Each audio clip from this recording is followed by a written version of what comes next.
Hello, everyone. My name is Shirley Higuchi, and I'm author of Setsuko's Secret, Heart Mountain and the Legacy of the Japanese American Incarceration. Today, we have a wonderful program. It's called Japanese American Community Healing, Revealing Our Secrets. And what we're going to attempt to do is really dive into the history of the Japanese American incarceration, the multi-generational effects. First, we're going to see a video of my book, and then I'll be joined by Dr. Satsuki Ina and 4 distinguished panelists from the Japanese American community. So please sit back and relax and enjoy my video on Setsuko's Secret.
Well, welcome back. And the purpose of that video was to give some background in terms of the triumph, resilience, and the history of the Japanese American incarceration, and why I'm so honored to have Dr. Satsuki Ina here, a psychotherapist and a leader in Suru of Solidarity, as she can help me process some of the issues that I raise in my book, and then also be joined by others. And we'll leave time for question and answers, so you can open up and perhaps share your own family story and your history and have any questions addressed that you might have. But before we dive into that, I'd like to give a little bit of background on the incarceration itself, but especially my book. And one of the things I need to emphasize, if you could pull up that first photo, is we all know that 9066 was sort of the explosion after Pearl Harbor that rounded up and violated the constitutional rights of Japanese Americans. However, the prejudice was already there in the United States on the West Coast. And this is evident by a 1920 photograph of this type of racism. And when I look back on my own family's history on what happened, and if I could have the next slide, you know, these are photos that my father took at Heart Mountain when he was only an 11-year-old kid. And the one thing I never really appreciated much, I kind of looked at these photos a little bit and I looked at them more carefully. But when I talked to Dr. Satsuki Ina when she was visiting me, she really made me focus on the faces of the people that were being photographed.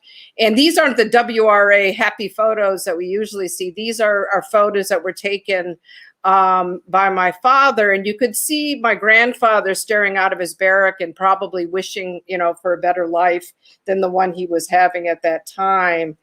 And then the next photo that I'd like to have on is a iconic photo in my mind that, you know, out of a miracle in some ways, you know, my parents met at Heart Mountain as kids, you know, so but for the incarceration, you know, I wouldn't be here talking to you today because they met there as children. They got there at 11 years old, and this is their 9th grade photograph.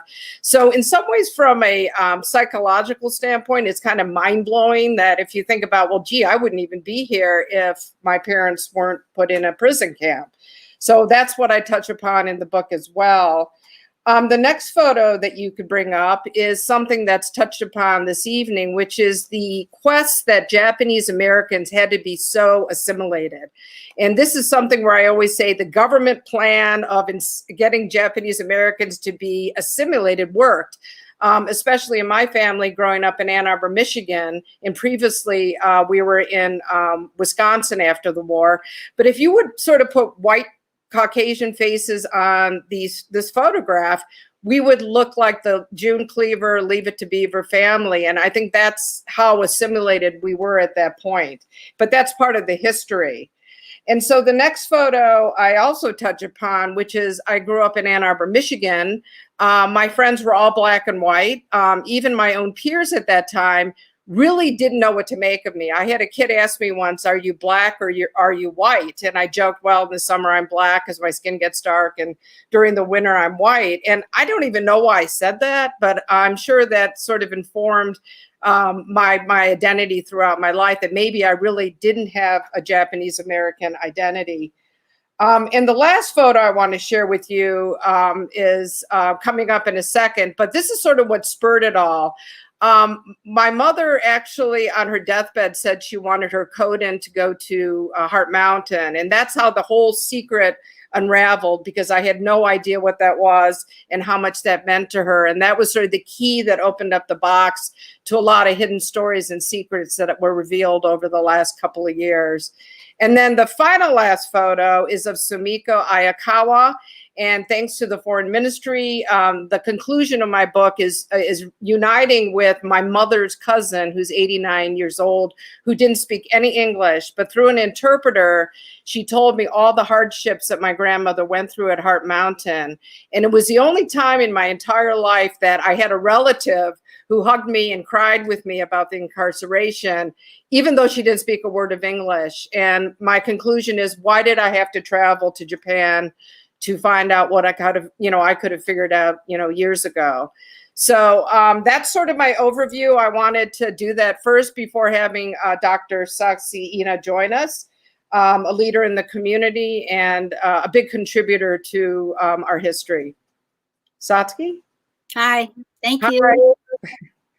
So thanks so much for joining, Satsuki. And I really think your work and the other mental health therapists that have a background with the incarceration is really important, because it's almost like you crystallize that. And I think when you and I have worked together with other folks, we even learn through the healing circles that you've promoted, what little nuggets are out there that we need to sort of unravel.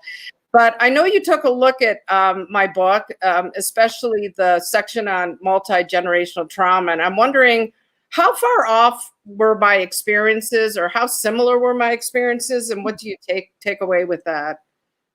Well, I want to congratulate you on your book, because telling the personal stories about Japanese American experience and the aftermath of the incarceration takes not only the language skills, but the personal strength and courage to reveal secrets and to share the story.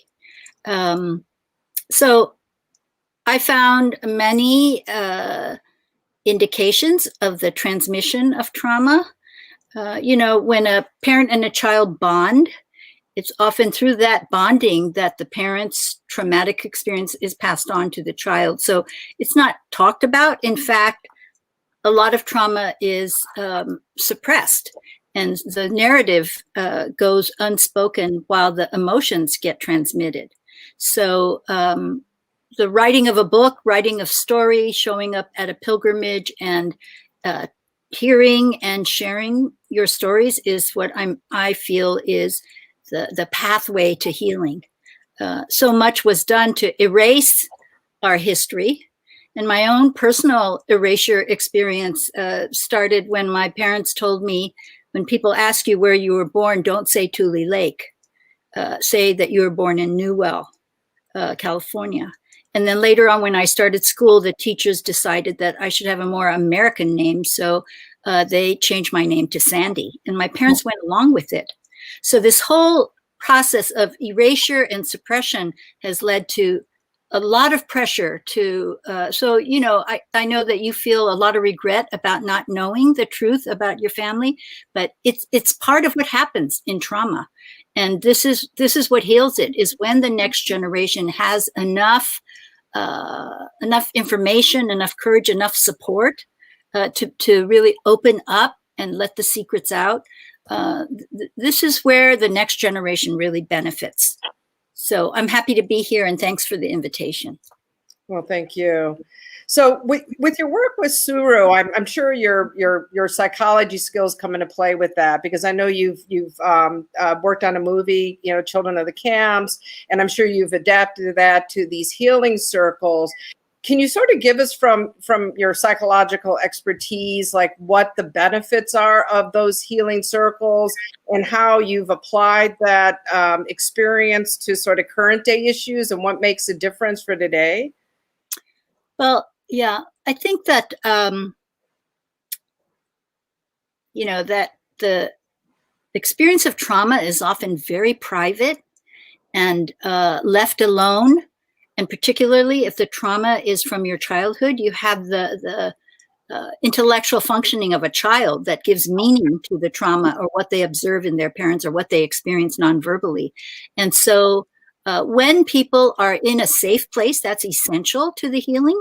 That is with people who understand and have empathy for the person's experience, and they're encouraged to share their story.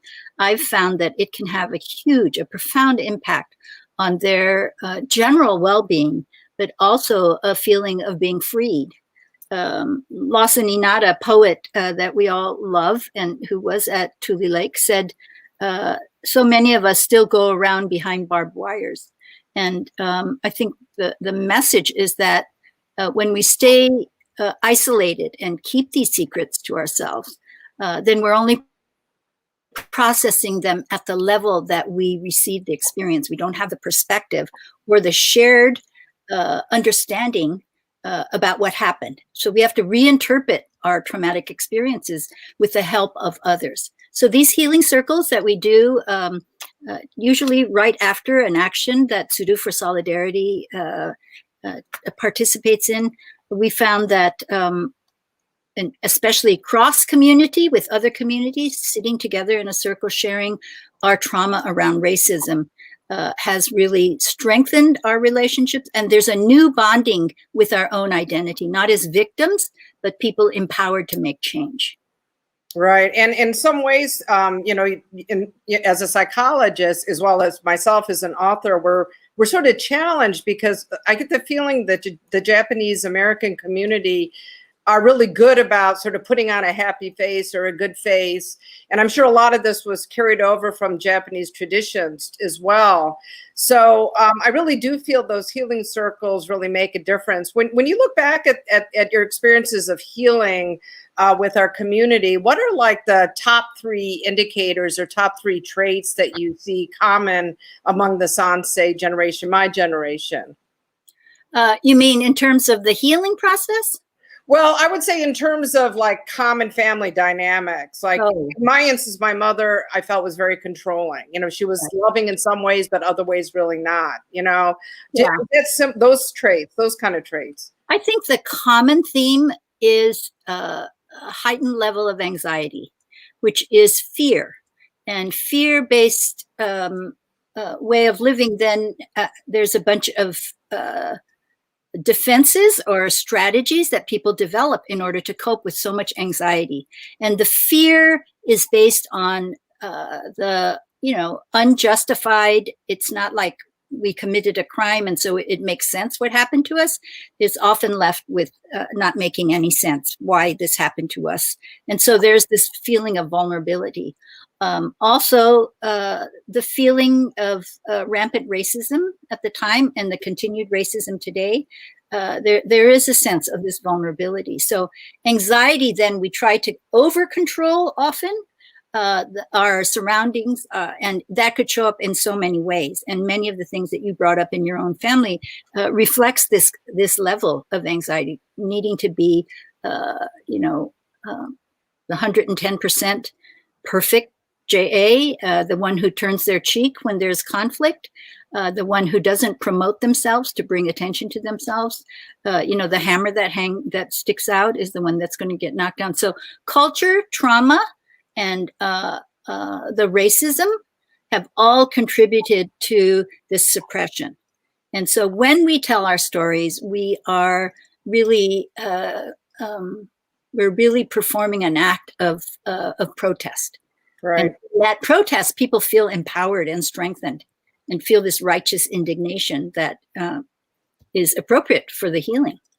Right. And in addition to the secrets, another issue that I revealed during my book is how much infighting there was in the Japanese American community. And that was really a big revelation, you know, because I read The Pacific Citizen growing up and was very isolated.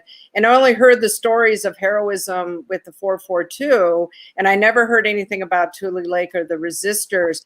How does that whole conflict in our history where you're first being persecuted by the government as a group, and then the group starts persecuting others, how do you sort of unravel that psychological ball? I think it has to do with this overall sense of powerlessness. You know, that we can't avenge ourselves by going after the perpetrator of the U.S. government, right? Government policy, historical racism. So that anxiety gets directed towards territoriality, differences in the way that we interpret events. Some aligned with how the government interprets it, and then others who are viewed as radical because they see an experience from a different perspective. And so our community, like many communities of color, have been fractured. The idea of dividing and conquering has been a successful strategy, keeping people of color from working together. And particularly in our own community, we've had this fracture that still is persistent today and is a sign of the trauma. Right. Right. Hey, there was a question I wanted to bring up before. I think I posted it on one of your healing circles, but you had like so many questions coming in, it couldn't really be answered. If you could sort of reflect back historically, I think her name was Wendy Yoshimura. She was part of the Symbionese Liberation Army. Mm-hmm. And I was reading some articles, you know, actually the whole Patty Hearst thing. I mean, that was like a pretty bad thing to do, right? I mean, but I was kind of struck by the fact that Japanese Americans had actually rallied around her. And I think she was either born or she went to Manzanar as a young kid. And I always wondered, like, why would the Japanese Americans at that point in the I guess it would have been like in the 1970s, rally around somebody who was a bad Japanese American, you know? Like, it's like, what did she get that we didn't get? You know, like, so how do you make of that? What do you make of that? Well, I'll say this, that I don't think all Japanese Americans rallied behind her, around her.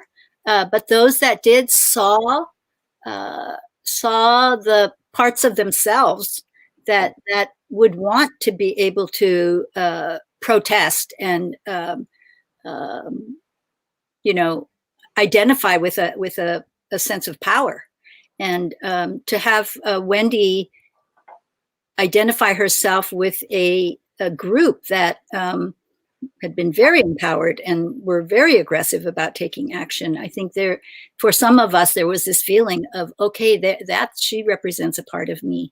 But I also know that there were many Japanese Americans who were ashamed of her, who felt embarrassed. And I think that that reflects kind of what is our coping with the trauma. Do we cope by continuing the suppression and aligning ourselves, with this kind of Stockholm syndrome of identifying ourselves with the oppressor? Or do we start breaking away and finding our own voice? And there's a whole continuum, a very extreme reaction to a progressive one. And your book is an example of this kind of progression of uncovering the truth, and then being able to, when you learned about your mother's passion about building the museum in Heart Mountain, how that changed your perception of who she was. Right. And that's the family healing across generations, when we can have empathy for our parents and step inside their shoes around the decisions and choices that they made. Right. It's almost as if the Nisei family, the Nisei parents, and mothers in particular, overly sheltered and tried to control and manage our life. So I sometimes wonder, when you had mentioned one of the warning signs is anxiety and symptoms of anxiety, it's kind of like, what came first, the chicken or the egg? You know what I mean? Was it, kind of almost a biological transmission, or was it really the fact that, my mother always felt something bad might happen, so she was always on high alert. Mm-hmm.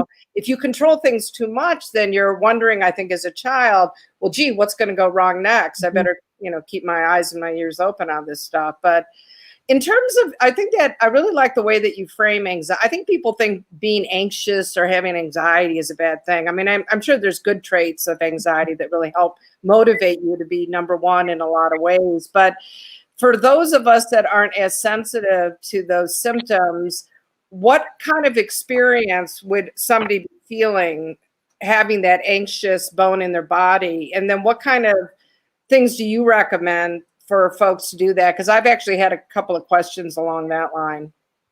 Well, first, let me just comment on this.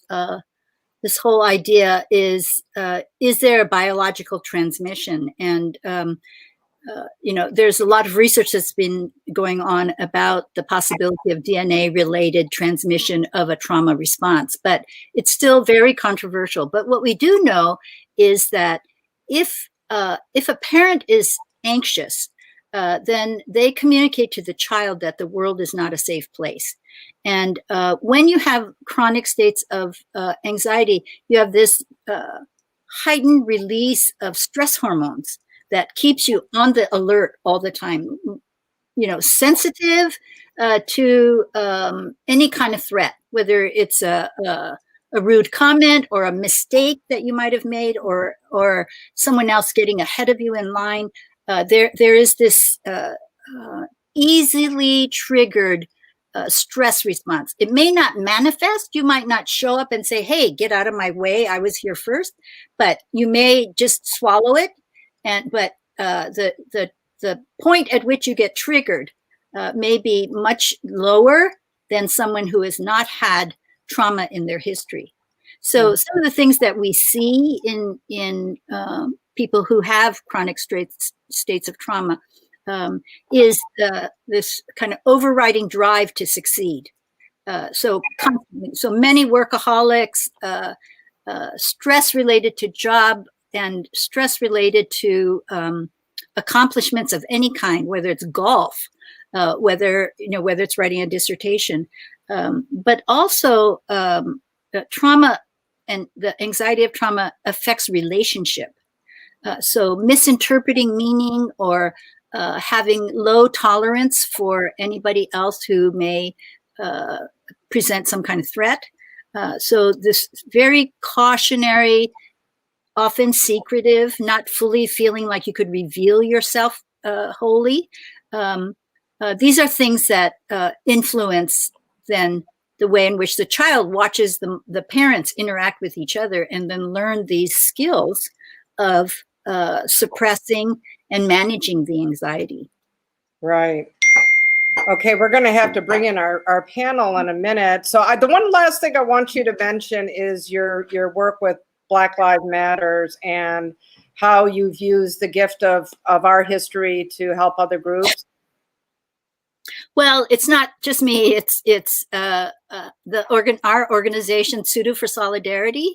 Our experience has been about using our history of oppression and racism, our lived experience, particularly the elders, and working intergenerationally with the younger generation, creating solidarity across communities, that we can use our history to support and center another group who's being targeted today around the oppression that they're experiencing. So we're very committed to working with immigrants seeking asylum at the border, shutting down the detention camps, the detention facilities where innocent people are being imprisoned, including many, many hundreds of children, and joining with Black Lives Matter to support their demands for redress, reparation, and equity. That's our goal. That's great. Yeah, that's great. Because part of healing is also educating yourself about your history, but helping others benefiting from what you know. So thank you so much for all of that. Okay, I'd like to bring our panelists in right now, and we're going to be running a healing circle of sorts. Rob Busher could not join us because he actually had a baby yesterday. So congratulations, Rob. I know you're not listening. Baby. But, very quickly, I just want to introduce our panelists. We do have Prentice Uchida, who is a Heart Mountain board member, but also a former incarceree at Heart Mountain. So we have somebody who directly experienced that. We also have Mary Abo, who is from Juneau, Alaska. She's a former incarceree at Minidoka and a retired English teacher. And then we have two younger generations with us, Erin Oyama, who is a Yonsei and a PhD candidate in American Studies at Brown, and she's a descendant of Heart Mountain. And then we have Lisa Doy, who's president of JCL Chicago, and is doing a bunch of other things, and I'm not going to list them because there's like 7 things that you're doing right now, who started a PhD program and is also very helpful and productive in the Japanese American community. So welcome, panelists. I want to turn the baton over to Satsuki, who's going to guide this session.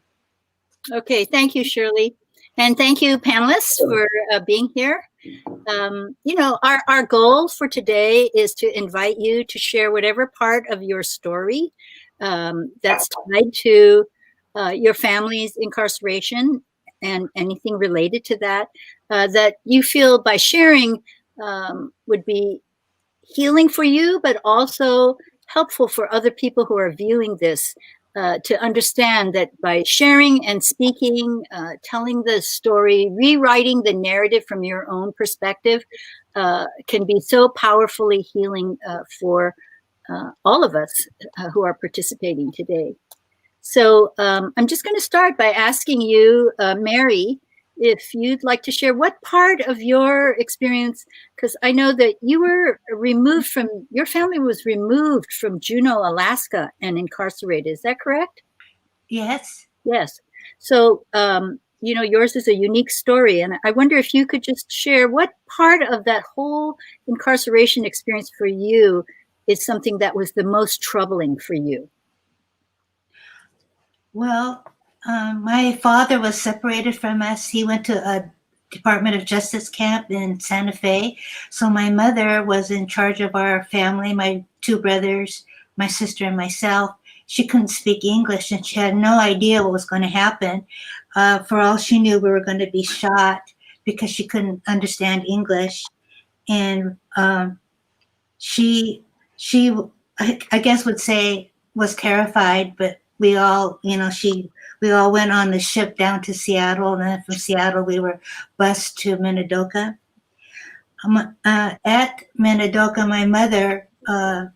my sister said that my mother started hoarding bread from the mess hall because she was afraid that we would be starving. So this has showed the level of her anxiety.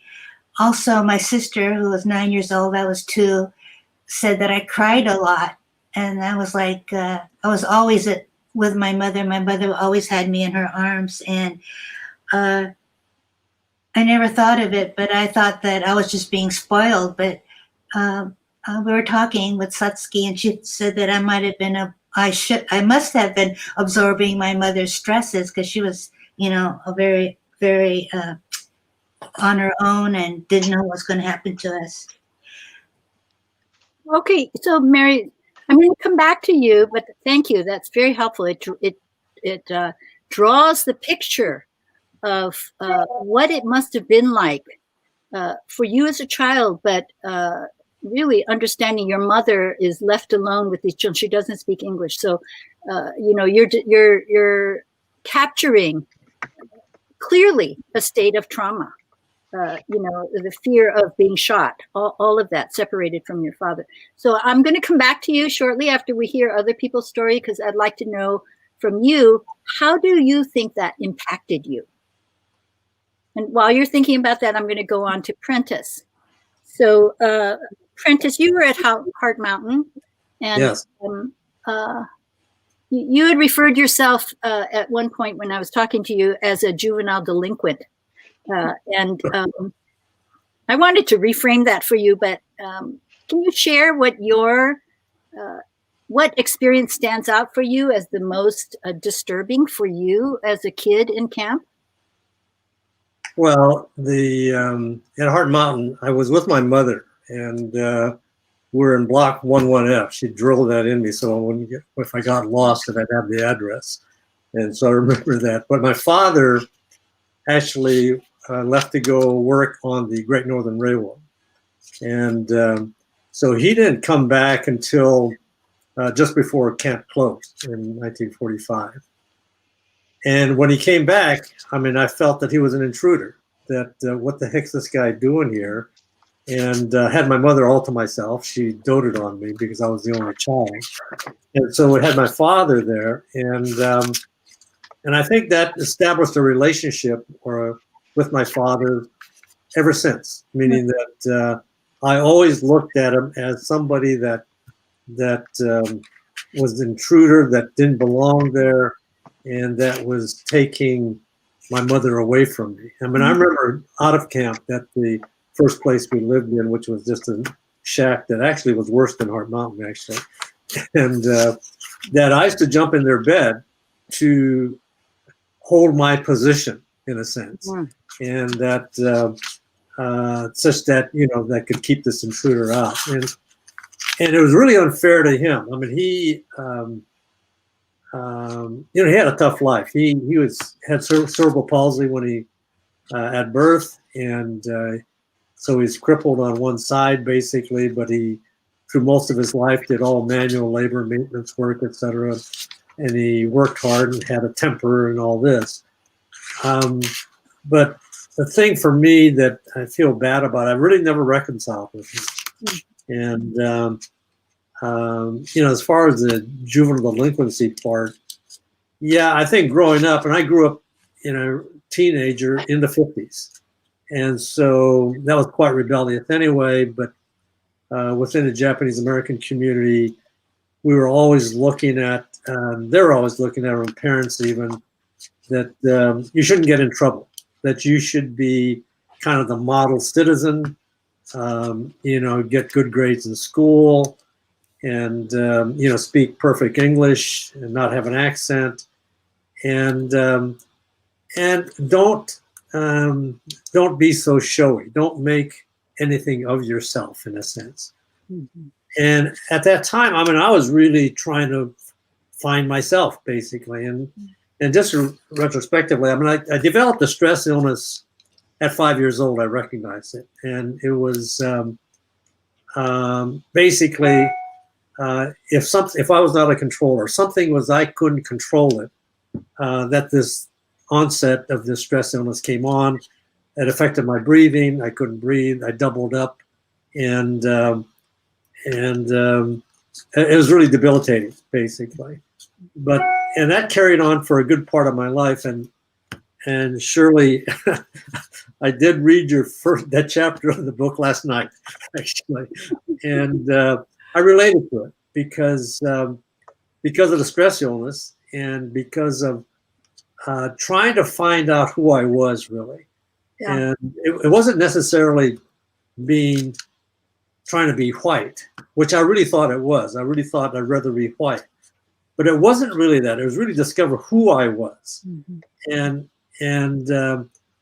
that's why I really kind of left the Japanese American community. I kind of thought of myself as a banana in a sense, but that wasn't really the case. It was like maybe yellow on the outside. I'm not sure what the inside was.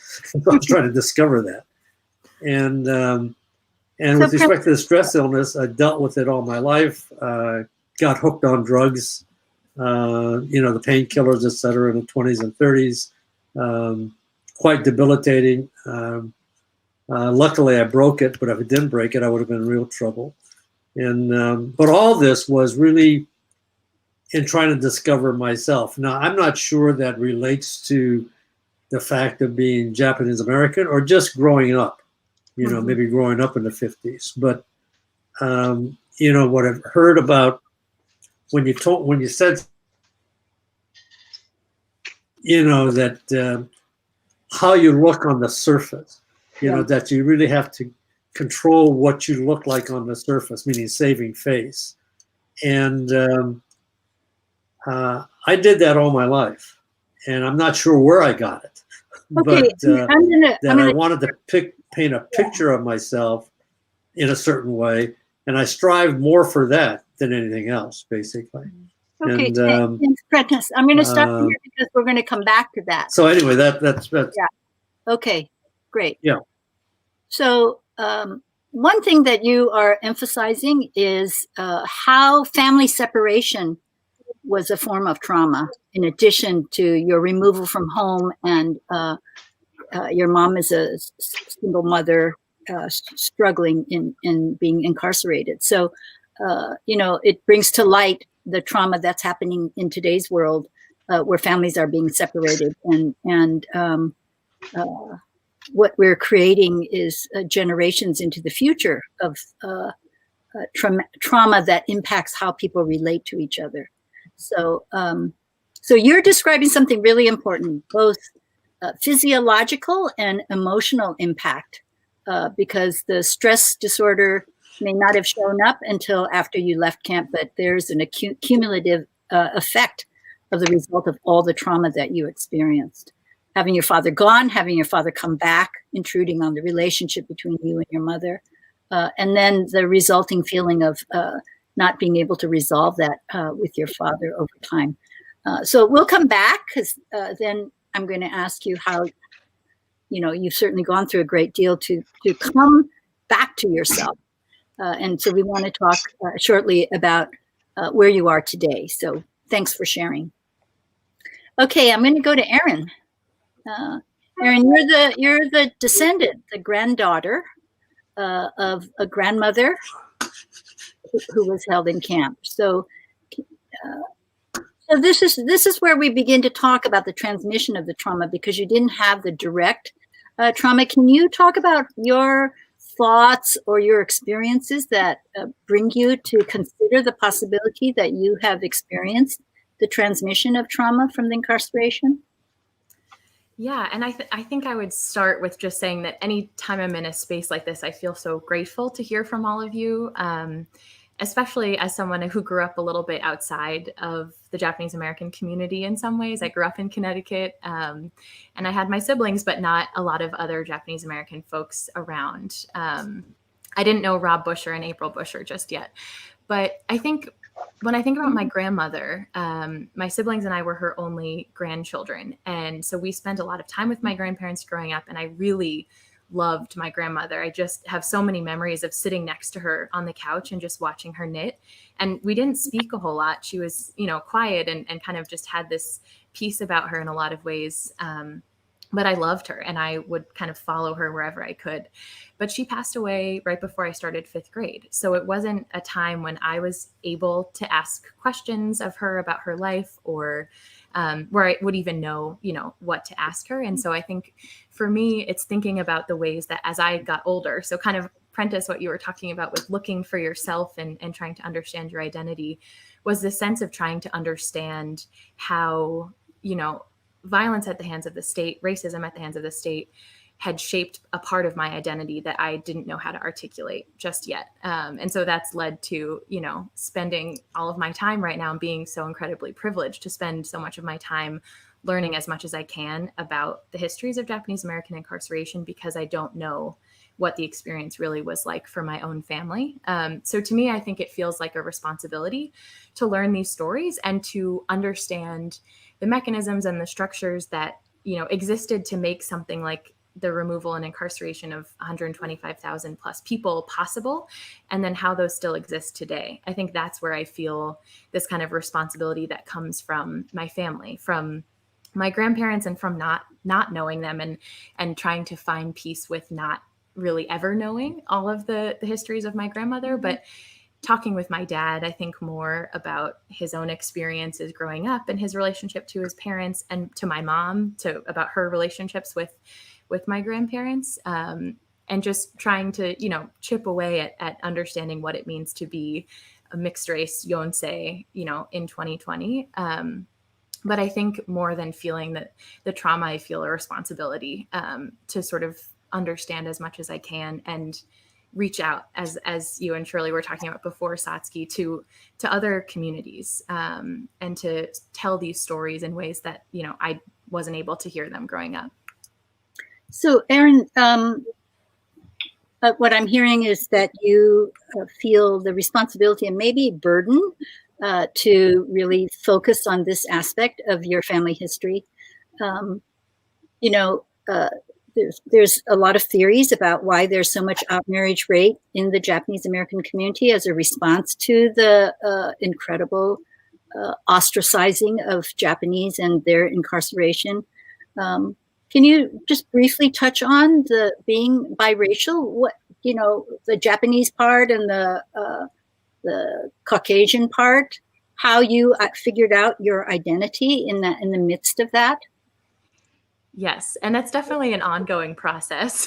But I think there's the biggest part of me, I think, is really grateful for that mix, because I know it's so much of my mom and my mom's family that enables me to ask these questions of my Japanese American side.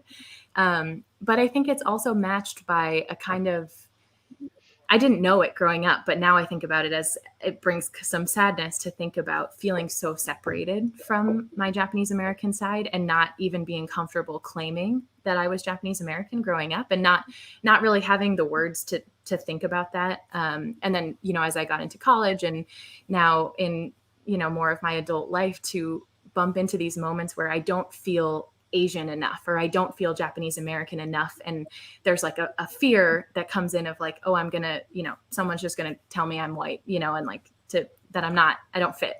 And I think inside that that's incorrect. And I appreciate now that I can say, well, I don't speak Japanese because, my dad never spoke Japanese with his mother because she was put in a prison camp because she was Japanese, because she spoke Japanese.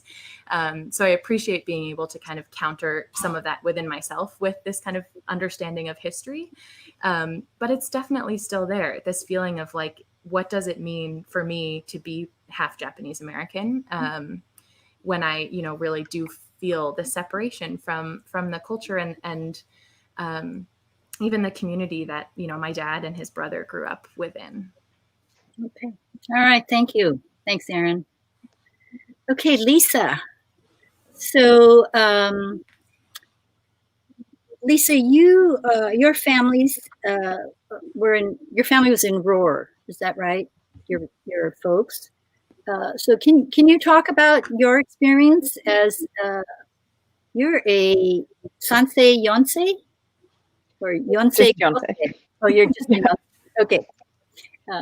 So can you talk about the impact of your family's incarceration on you, if you have some sense of that? Sure.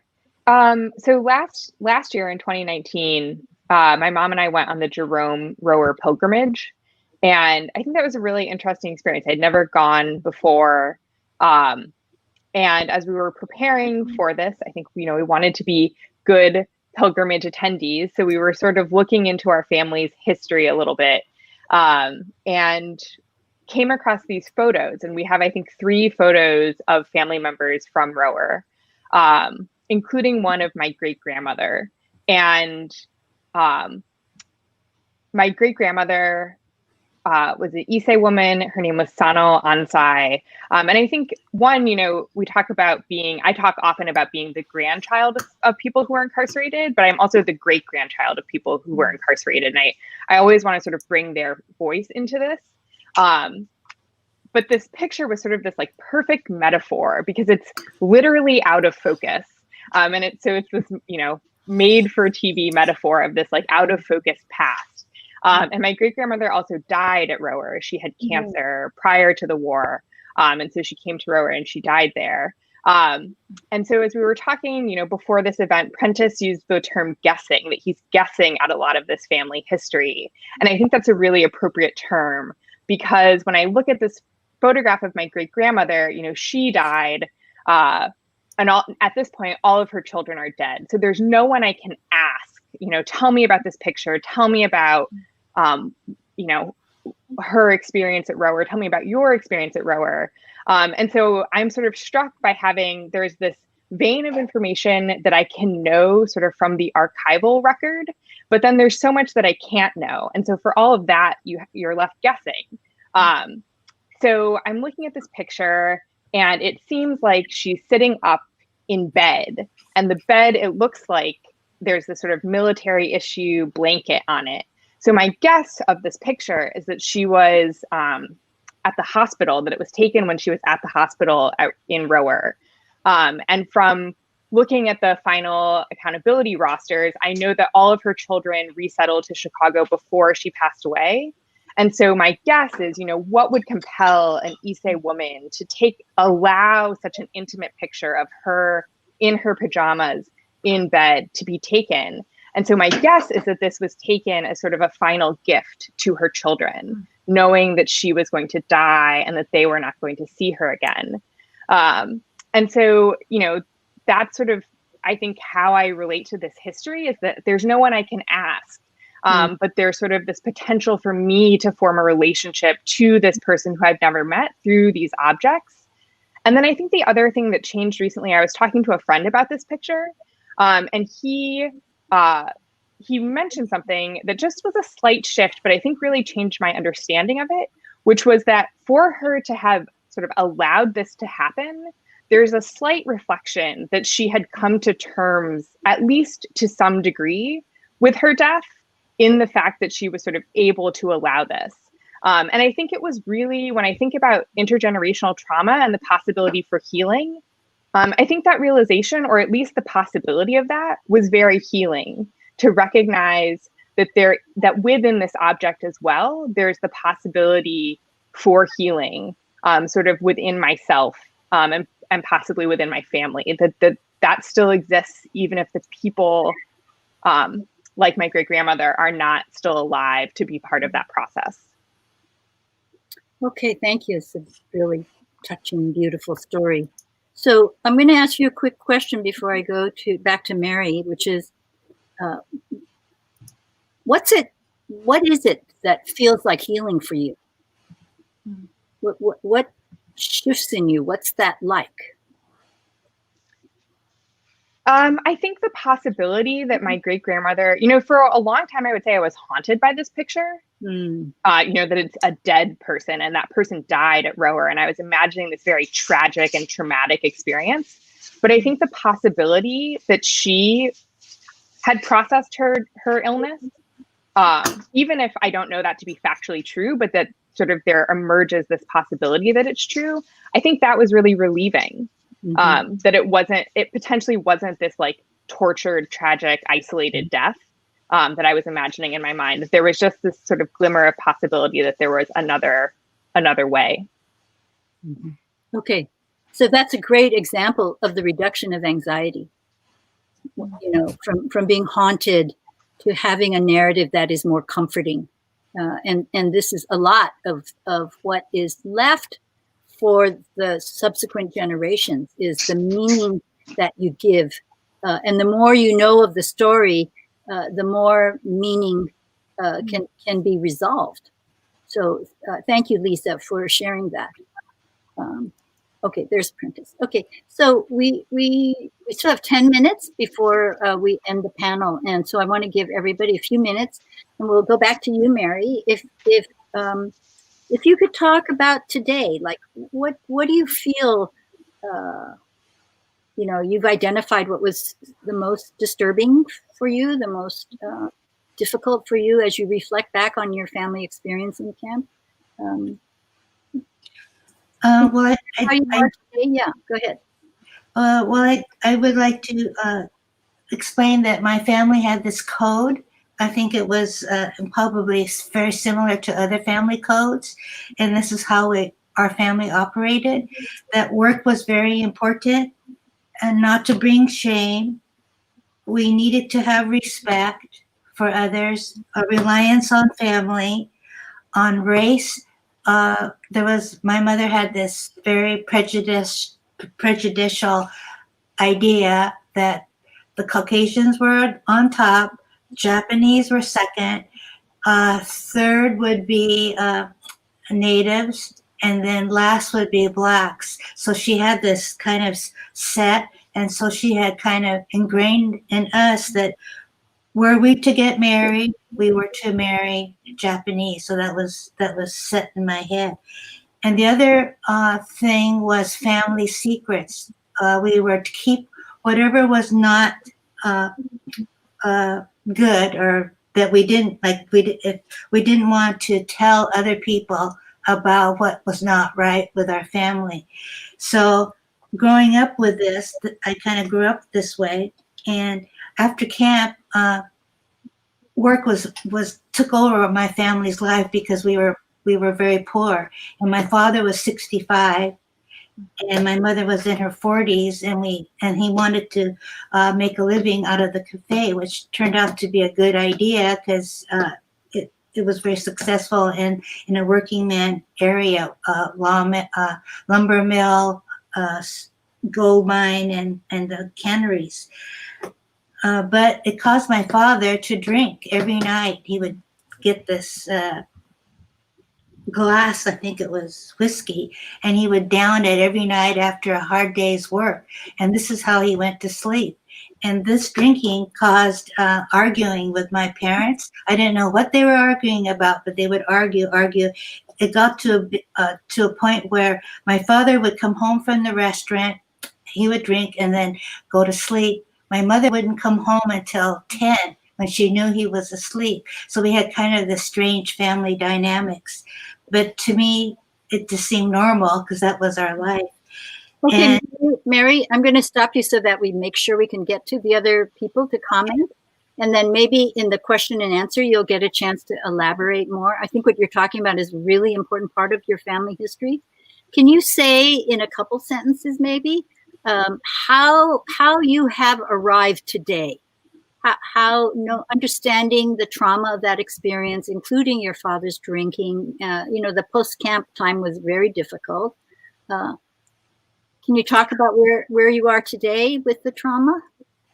well, I think the family code of family secrets, I don't think that was important anymore. As I have grown up, I've realized in talking to other people that everybody has family secrets. So your family secret is not going to be your ruination. And to bring it out like Shirley did in her book, it's very healing to talk about it and to see what it looks like and understand the causes of it. Okay, thank you. So we'll wait for your book to come out. Okay. Okay, Prentice, can you say a few words about where you are today, coming through the trauma experience? Say again. Can you say a few words about your own experience of who you are today coming through the trauma experience? Well, I think, yeah, one of the things and I think I mentioned a little bit earlier is I really regret not showing my appreciation to my parents. I mean, they came through a lot and they had to put up with me. They had to try to raise me. And that was a chore. I mean, I'm not sure I could raise me in the same circumstances. Like I said, father had cerebral palsy. He was crippled on one side. He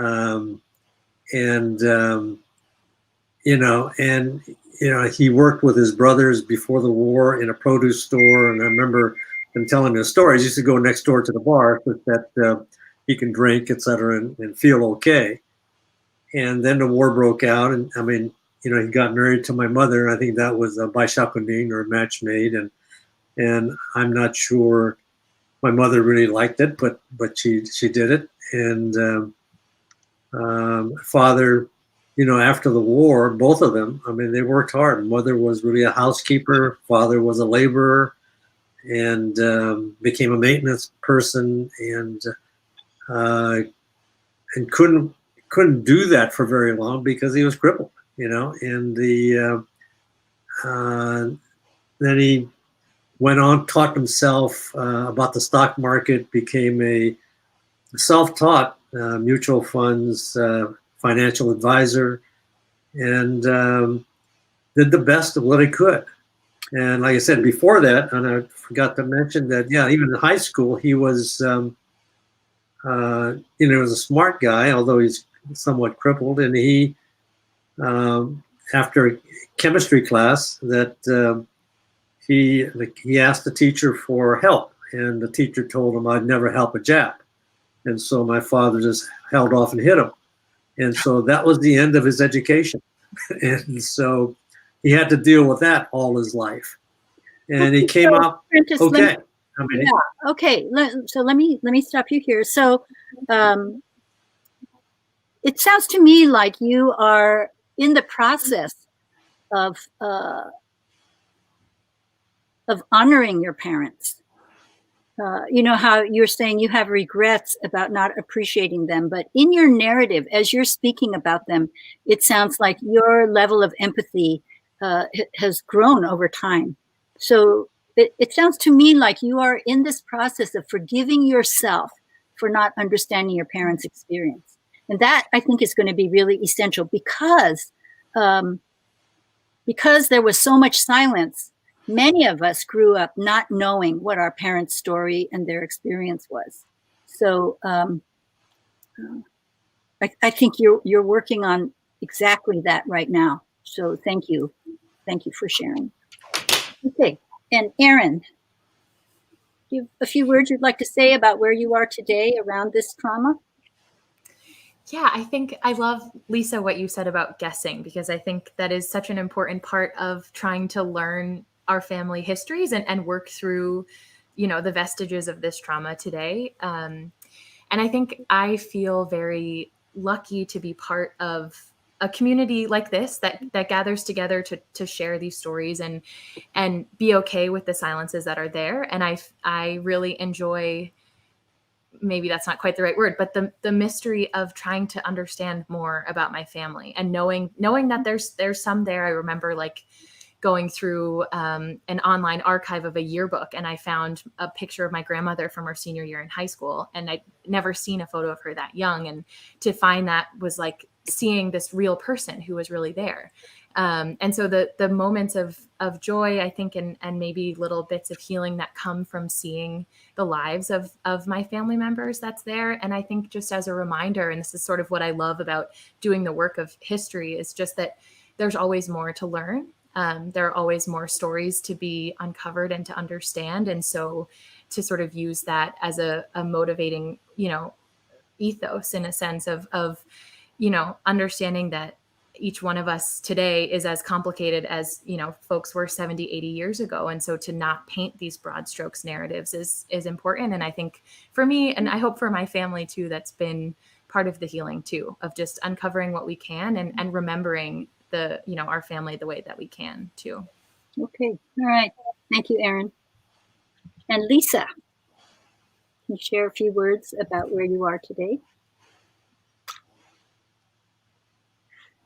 Yeah, I think, you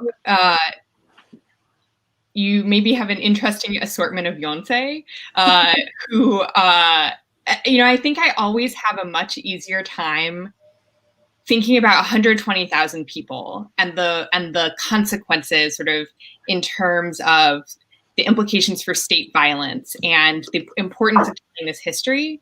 But I have a much harder time thinking about the consequences to the individual people who I loved, because that's really painful.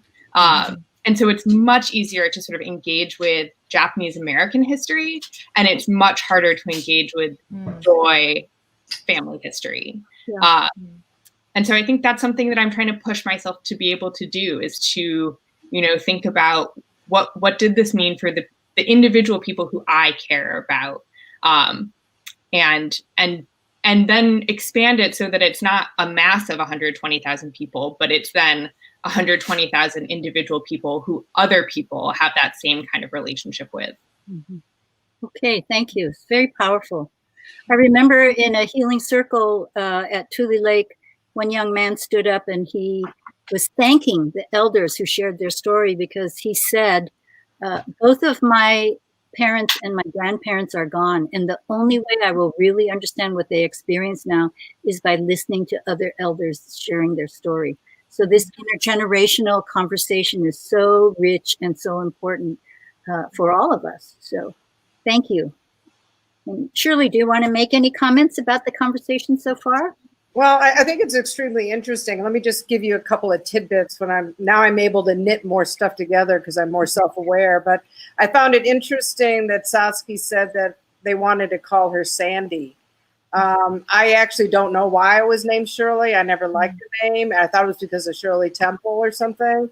But when I was doing the research on my mother's history in her WRA file, the name Shirley was written on the corner of her teacher manual, her report card, and it was actually the WRA that was trying to rename her an American name. So she didn't keep the name, but she gave it to me, which in some ways is that intertransgenerational trauma. I don't want to be Shirley, but you get to be Shirley, So I was like, thanks a lot. Wow. And I do see a lot of similarities between what Prentice is experiencing, and I hope he realizes that he's on a journey, and I hope being a participant in this circle, as well as your support for Heart Mountain and being on the board, I hope that you continue to do that processing, because I really appreciate your involvement. But I appreciate everyone's involvement. But I think at this time, Erin is going to try to find some questions that are coming in. But if not, I know we have questions of each other, so we could continue that dialogue as well.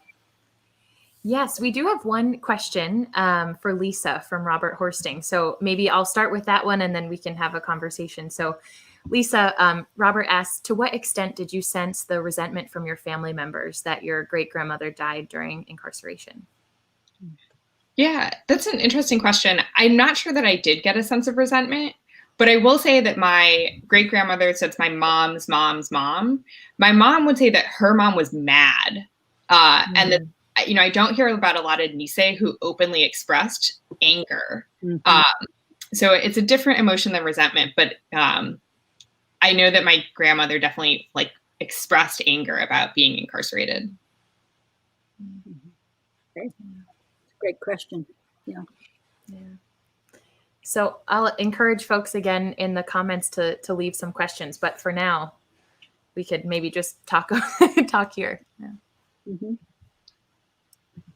Well, I thought one of the common themes that I've picked up on that I'd like to get some feedback on is the issue of anger. And I thought it was interesting that Prentice sat there and said, well, I was a juvenile delinquent.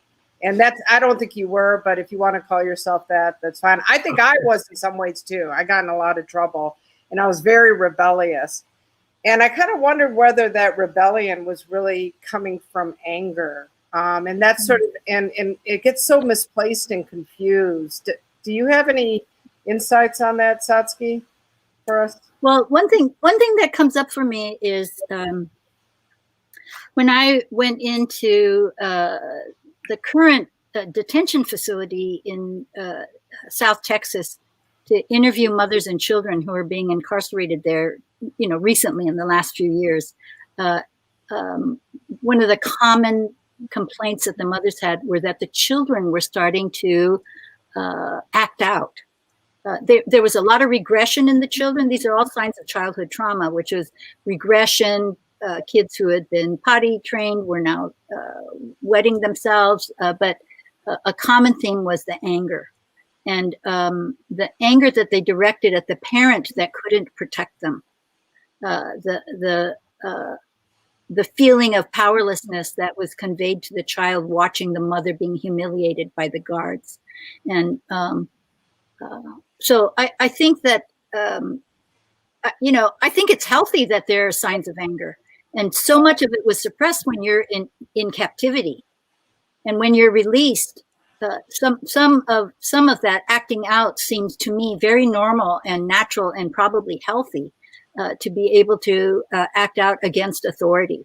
But it is pretty amazing that our cultural restraint, what Prentice calls juvenile delinquency is not what he experienced. He was had incidents, but certainly wasn't preparing to go into prison long term. So, but there were post-camp many, and this has not been researched enough, but Janice Tanaka made a film about, and she interviewed young people who shared their post-camp experience of like teens and preteens who got heavy into drugs and alcohol and gang behavior. And that we suppressed that story. The film never really got launched. People weren't interested in knowing about it. But she had gathered some very powerful statistics about this kind of pent-up anger that manifested in different ways. And sometimes drug and alcohol abuse and gang behavior reflects that, but also depression. And so that's something that we have never had enough data about. Because I've seen it as a therapist, where depression looks more like lack of enthusiasm, not much interest, going from day to day, but not labeling it as a mental health issue. I think it has been a mental health issue post-camp. Yeah. Kind of like being functionally depressed or a functioning alcoholic, because, Mary, you had talked about, how your dad would only drink just when he got after a hard day's work, right? But, he was able to get through the whole day and get everything done. And that was his way to sort of deal with the stress. And what that kind of drinking does, and, Mary described it as, so then he would just go to sleep. So this is the escape.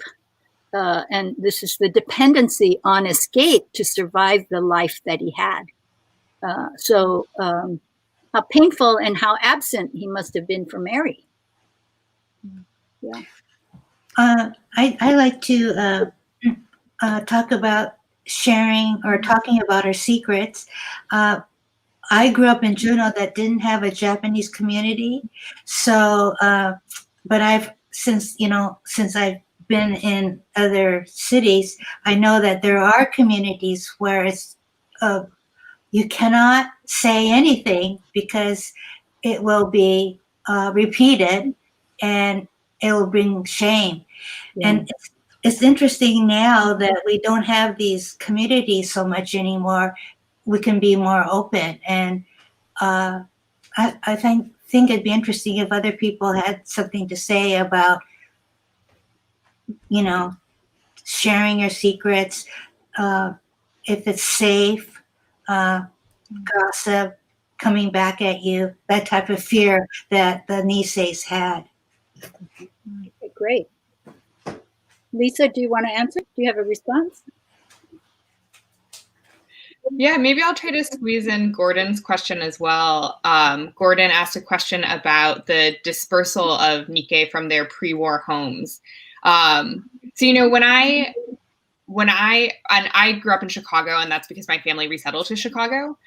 So when I think about or as I've done research on Japanese American history, I think one of the things that's interesting is in the papers of Dylan Meyer, as he's writing his autobiography, he sees the purpose of the internment as a project of dispersal resettlement.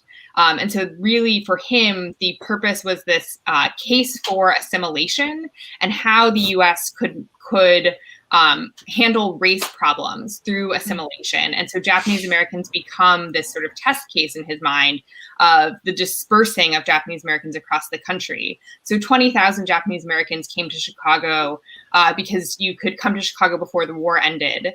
And so I think that there is this sort of interesting, what happens when you're trying to make roots in a new city and sort of what stories get told and not told. And maybe taking it back even a little bit further to Satsuki, what you were just talking about, last year I was talking to a friend about unwed pregnancies in Chicago post-war.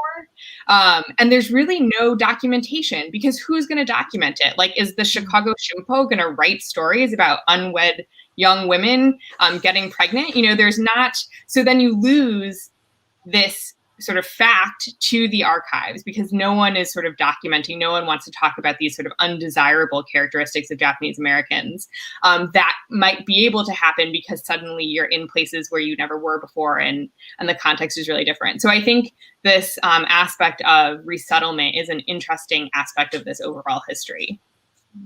Okay, all right. There's a couple of questions that are coming into the queue.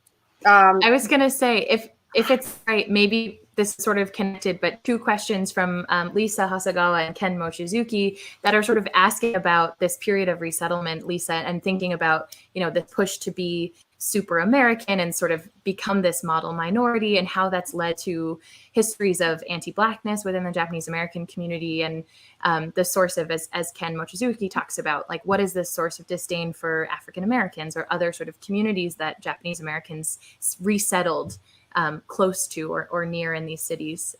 Maybe we could talk a little bit about those questions, important questions. Well, my book actually reflects on that because what happened to the Saitos, my mother's side, they had to go back to San Francisco. And at that time, that area had been taken over by African Americans. So I think at that point, there was already some negativity around being sort of taken over. But I think Satsuki had mentioned this earlier, that a lot of these traditions also carried over from Japan and was sort of also passed down. This whole thing about superior race and, I'm better than you. I know that in my family, and it's depicted in my book, my mother was very similar to most Niseis and Iseis, where they did sort of not so much rate people, but there was a little disdain with other minorities. And my mother was also encouraging us to be friends with certain white people. So my mom had her favorite white girls that she wanted me to be friends with. And she would really be actually outwardly not very nice to some of the friends that she didn't like, which was one of the things that really bothered me a lot. Because I just feel like you got to give everyone a shot, So anyways, I do touch on that. I don't know if there's any other thoughts from the other panelists. I want to comment on Mary's question, actually, and then we can come back to the other question about relationship with the African American community. But camp life, what I've learned, was fraught with rumors. And if your family got targeted, it's almost as if there's all this pent-up hostility and anger and frustration that can't be directed towards the perpetrator, the camp authorities. It's too dangerous, toward the guards in the towers and things like that. So there is always this kind of simmering in the prison camps of hostility, potential hostility towards each other.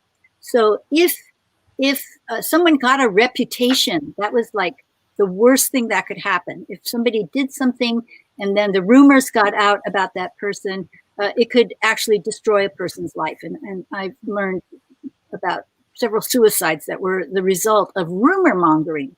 And so I could imagine that after camp, then your finding that the only places you could live are in some form, maybe for some people, in Japan towns or within extended families, where your reputation became so fragile that rumors were a way of really implementing power when you feel powerless. So I think that continued post-war too. So people kept secrets. You know, my parents did not want anybody to know, and for me not to suffer the consequences that they were no-no and renunciants during the war, because that would mean I would be excluded from many JA activities. So I think that is something that got passed on and intensified post-war. Okay, so I think it's important to address the issue, Ken's question about relationship with the African American community. So would somebody like to respond to that? Prentice, do you have an experience about what it meant to be Japanese and in relationship with African American people? I'd like to say that I think it was color. I think color of skin seems to be very, for some reason, even with the Japanese, the fair-skinned people were favored over darker skin.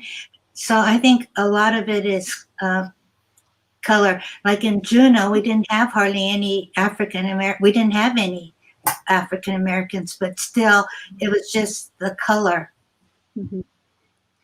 Yeah. So my mother would always say, don't go out in the sunshine because you'll look like you're from Inaka, which meant that you didn't have, you were a country bumpkin. And the whiter you were, the more egalitarian at the top of the list of beauty. Yeah. And that carries over from Japanese culture too, because, the geishas and the white powder faces and all that. I mean, the need to be light skinned. Yeah. So, and I think maybe Ken is referring to the possibility, our discussion about how the myth of the model minority influenced us to create distance between ourselves and the African American community. That the more white-like we were, the more acceptable we would be. This whole idea of assimilation, dispersing our community was a racist strategy to erase who we were. And, the high rate of interracial marriages that followed is seen as some loss of the purity of the Yamato Damashi, the Japanese purity of the Japanese blood. And, there's a natural progression that happens in terms of people blending in across race and this universal outcome. But when it is controlled and is a policy, it becomes a force of really extreme racism and erasure. Yeah. If I'd just like to jump in here also, because I think about this question a lot, and part of started my own research about Japanese American incarceration was through African American studies, actually, and discovering that, not discovering for the world, but for myself, that there were 2 camps in Arkansas. And so for me, trying to understand what it even meant to bring 10,000 Japanese Americans into the Jim Crow South in the 1940s. And so I think that question of place and proximity is also really important. And thinking about the post-war moment where you have families returning to neighborhoods where you've had African Americans from the South move up because they've had the opportunity to get jobs in defense industries, et cetera. And the only places that they can live are, the abandoned little Tokyos and places like LA.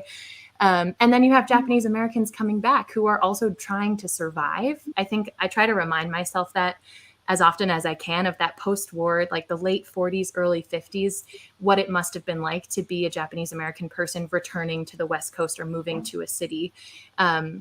that you're maybe consciously or not looking for ways to be okay and to be accepted. And that part of that ends up with this sort of wedge politics of, you know, if you have someone below you, then you're doing okay. But I think it's also so important to look at places like Harlem, where you have someone like Yuri Kochiyama emerging, and other, you know, Japanese Americans who recognized that there was more to be gained by working together and, you know, living together and pushing back against whiteness and white supremacy. But I think these are questions that are important to look into, of why there was, you know, singular figures like Yuri and not across the board. And I think sort of a historical kindness is just thinking about that need to survive and what it meant to grow up in a place that had just removed and incarcerated you. And that kind of complicating factor of race that's at the core of it all. Yeah. Right. I mean, the other thing is kind of playing off of what Aaron said. There are stories that were reported back that a lot of the Japanese Americans had African Americans during that time period befriend them. And in the case of Takashi Hoshizaki, one of our prominent board members who's a resistor, it was actually a Black family that took care of his home. And the Black family brought the ice cream and the cakes, you know, across the barbed wire before they were being shipped off. So I think it's those stories we need to harken back at. But I had also published an op-ed that talked about, you know, the genesis of civil rights and the work that our African-American brothers and sisters have done to really make it much easier for us to have equal liberties and access. So we're really all in this together. And I think that's the work that Satsuki's doing with Suru. And I hope that we all are doing to connect to that. Go ahead, Mary. Well, I think it's really important for people to have friends who are African American and to have more contacts, because the more you do, the more understanding you have on a personal level. I remember one time my husband and I were walking on First Avenue, and there was an African American panhandler, and we shunned him because we didn't want to give him any money. And it was so interesting. He came back and said to me, "How come you people never like to give?" And I thought that was so interesting. And he really wanted to know. It was you know, and I think, I thought that was, he must have had a lot of experience with Japanese or Asians walking by, ignoring him. All right, there are a couple of other questions that are in the queue. I don't know who has access to those. The one that was directed to Satsuki from Mia Russell from Minidoka kind of is hearkening back to the rage factor, the anger factor. And the question was, is there a difference between how the Japanese American women versus men kind of dealt with that rage or that anger? And I think somebody else had asked also, isn't there constructive anger? And in some ways, is that negative anger in those responses? As Prentice talked about, you know, her relative that tipped over the table. I talked about my brother once threw a table over as well, just nobody knows. So those are the kind of anger questions that are coming in. I don't know if you could address those, Satsuki. Sure. Yes, there is definitely constructive anger. I feel it every day. It doesn't harm anybody, but it motivates me to take action, to do something constructive with the anger. What's considered destructive anger has to do with the outcome. Does it harm the person or others? And I think the seed of the anger is, you know, rooted in powerlessness, and finding ways to express that is often the work of therapy, really, of helping the person identify what the anger is about and how to channel that anger, because it is a great motivating force. It is what drives people to do amazing, wonderful things. But can be, if it's a child that doesn't get the guidance or the empathy or the compassion, can become very destructive. I don't know if that's the direction that your question was about, but men and women express their anger typically in different ways. men are often more likely, this is very stereotypical, but does show up in the data as well. Men are able to be more physical about their anger, punch someone out, flip a table over, be physically more aggressive. And women are more likely to be depressed because they suppress the anger, or it shows up in more passive aggressive ways. And when we look at girls, teenage girls, we see a lot of aggression and anger that gets channeled into bullying, but it's not aggressive bullying. It's more like a rumor campaign or social media attacks on people and things like that. Right. And another quick question that just popped in, and I'm wondering, has there been any research or documentation on the amount of suicides that were in camp and then after camp? Has anyone tracked any of that? It would be so great if we had more research. The research that I found was really helpful is by Dr. Her name just went out of my head. She is a medical anthropologist who studied statistics of suicide rates after camp, comparing the suicide rate of men in Hawaii of the same age who were not incarcerated and men who were on the mainland who were incarcerated. And the suicide rate was triple in the men who were incarcerated. And the other interesting, her name is Gwen Jensen, Jensen. She found also that the rate of premature death was very significantly different between the two men. That the men who had been incarcerated were more likely to die in their 60s than the men who were not incarcerated. So she has, for me, the only analysis that I've been able to find that shows, because she was a medical anthropologist, she has done a great service in terms of the limited amount of data that she could get access to. Yeah, I think you could Google her, Dr. Gwen Jensen. She's written a couple books, but her doctoral dissertation is the one where she shows these great stats. Thank you. Okay, Erin, you have one more question that came from the audience. I do have, and then I know we're almost at time, but I want to ask Satsuki. So Floyd Morey asked, what was the role of shame in thinking about the aftermath of World War II in the camps? So I'm curious, in a couple of sentences, your thoughts on that, but then also thinking about healing that's come from processing the shame and where you think, we are maybe as a community, or your hopes for healing from a lot of that shame today. Yeah, and I think shame is a core issue. Japanese culture, the roots of Japanese culture is a very collectivistic culture. To be cast out from your community for any reason, justified or not, brings with it this very deep sense of shame that you don't belong, that you're not part of the collective. And I think many of the adults left camp bearing this burden of shame.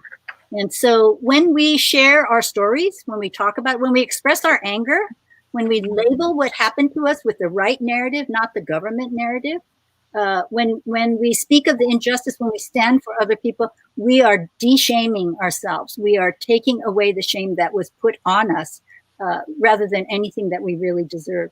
And especially my experience is speaking with elders who are so merged with the idea that it was shameful just to be Japanese, and that they passed that message on to the next generation, maybe not consciously, but by asking you to be perfect and not to cause any problems is a message of shame. Great. Well, I'm going to have to wrap this up really quickly, and I don't want to get in trouble and feel shamed or anything, but I have to announce that this is part of a larger effort with the Japanese American Confinement Sites Consortium. If you go to JACSCS.org, you could register for our conference this weekend. We have great educational programs, and we are getting a lot done. I also want to recognize our sponsors of this event, and there are many. The Heart Mountain Wyoming Foundation, Tadaima, the Pilgrimage. We have the Asian American Psychological Association, and Jack's Pilgrimage folks as well. And I'd like to bring on Kamiko, Mar, and Hanako if you're out there in the audience. You gotta come in. You gotta come in. Come on.